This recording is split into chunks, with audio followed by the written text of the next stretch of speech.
खेलन आयो री मेरो छोटो सो कन्हैया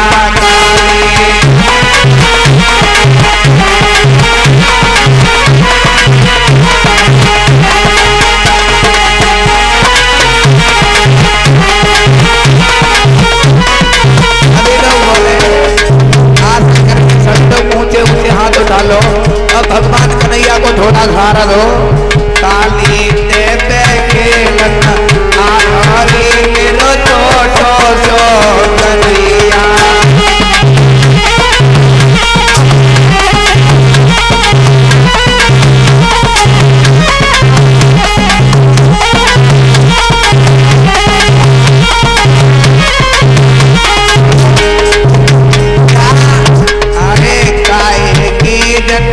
गेंद बनाई गेंद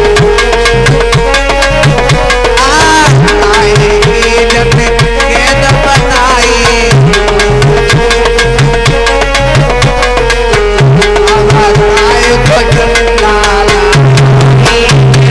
छोटो सो कन्हैया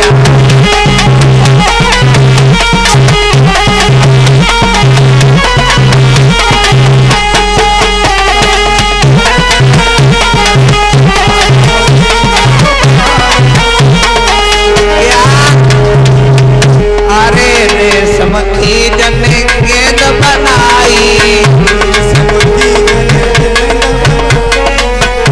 अब चंदन डंडा छोटो सो कन्हैया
जैसे ही सब ग्वालों ने सलाह मिलाई और यमुना मैया के किनारे पहुंचे और गेंद का खेल खेलने लगे। इधर खेल खेलते खेलते श्याम सुंदर ने ऐसा टोल मारा और गेंद सीधी यमुना में जाकर के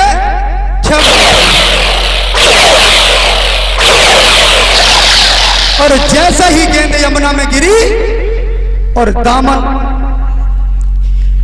ने तुरंत कन्हैया का पीतांबर पकड़ लिया। अरे कन्हैया बोल हवाई गेंद दो, गेंद दो। अरे मिल जाएगी गेंद, छोड़ दो पहले। हवाई गेंद दो ना, हवाई गेंद दो पहले। अरे गेंद मिल जाएगी, थोड़ी तसल्ली दो। बात में करो, पहले दो गेंद। दामा हाँ पीतांबर तो छोड़ दे, और ना छोड़े तो हमारी गेंद दो। गेंद मिल जाएगी, हमारी गेंद दो।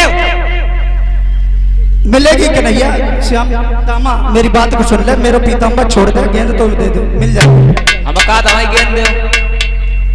पीतांबर तो छोड़ दे, गेंद जरूर मिलेगी। रुक जा, काय छोड़ दे, गेंद ही तो चाहिए। हमारी गेंद दो। मिलेगी, गेंद मिलेगी। कैसे मिले? अरे जब कह रहे तो गेंद चाहिए, गेंद मिलेगी, बात छोड़ दे।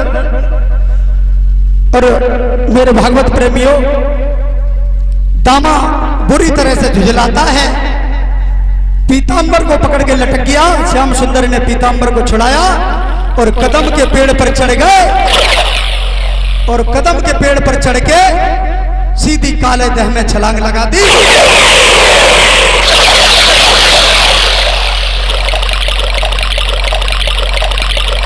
जैसे ही काली देह में छलांग लगाई, अब तो कोहराम मच गया और श्याम सुंदर सीधे काली देह के अंतर स्थल में पहुंच गए।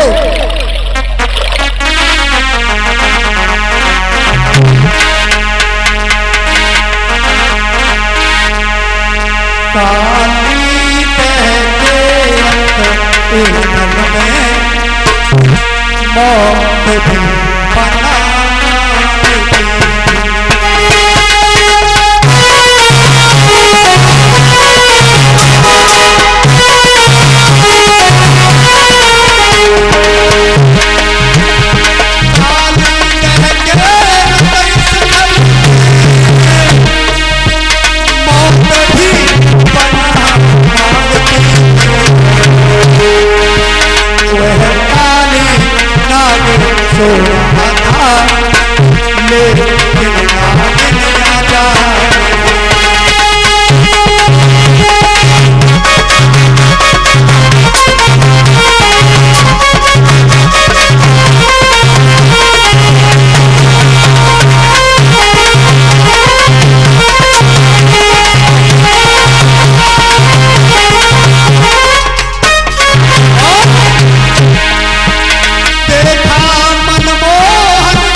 नागिनियां कहने लगी क्यों रे बालक, तू आगे बढ़ता आता है लेकिन सौभाग्य समझ ले जो मेरा काली नाग सो रहा है, नहीं तो उसकी सांस लेने में ही तेरा प्राणांत हो जाता।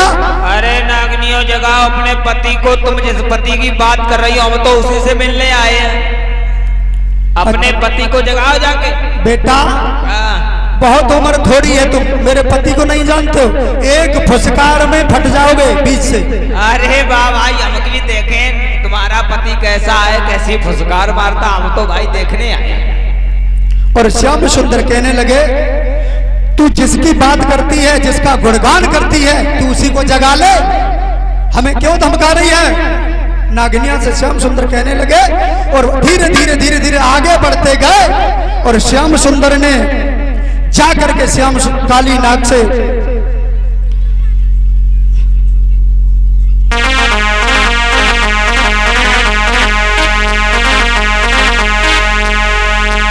आगे बढ़े घन श्याम ने पति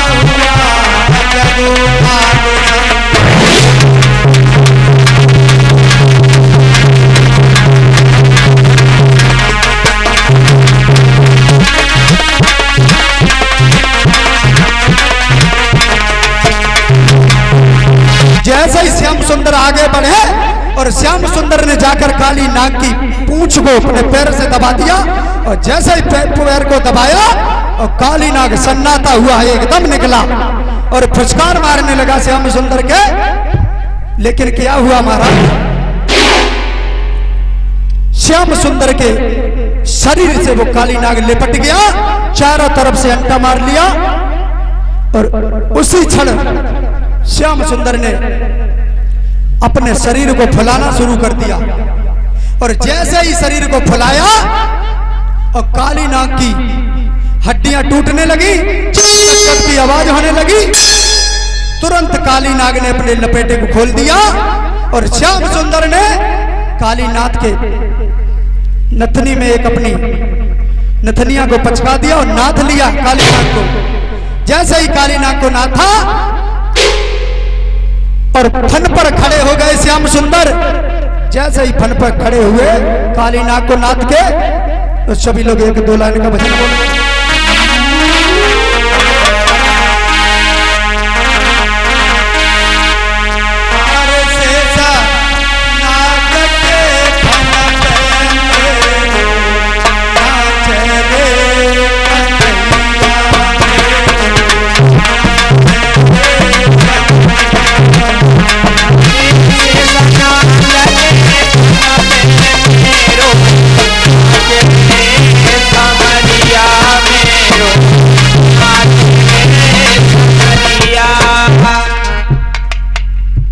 क्या बात है,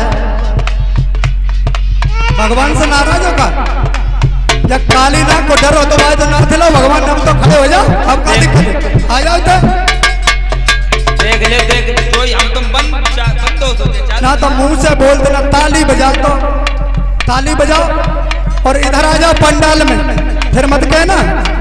हाँ बोलो सभी लोग।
श्याम सुंदर ने काली नाग को नाथा और काली देह से धीरे धीरे करके बाहर आए श्याम सुंदर निकल के, और सभी ग्वालों वाल ने जैसे देखा कन्हैया को बहुत खुश हैं और श्याम सुंदर ने काली नाग से 2 छपरिया कमल के फूल तुड़वाए हैं और काली नाग बाहर श्याम सुंदर को अपने फन पर बैठा के काली जैसे बाहर लाया है। और जैसे ही बाहर आए श्याम सुंदर काली नाग से कहने लगे आप रमणदीप चले जाओ। तो काली नाग कहने लगा भगवान वहां हमें गरुड़ देवता नहीं रहने देगा, वो हमें और भक्षण कर जाएगा। तो श्याम सुंदर कहने लगे कि हमारे पग चिन्ह तुम्हारे फन पर बन गए हैं, वो तुम्हें नहीं छेड़ेगा, वो तुम्हें पार नहीं करेगा। इस प्रकार से 2 छपरिया कमल के पुष्प श्याम सुंदर ने कंसराज के यहां भिजवाए हैं और इधर काली नाग काली दे छोड़ करके रमणक द्वीप पर चले जाते हैं। बोले गोविंद भगवान की।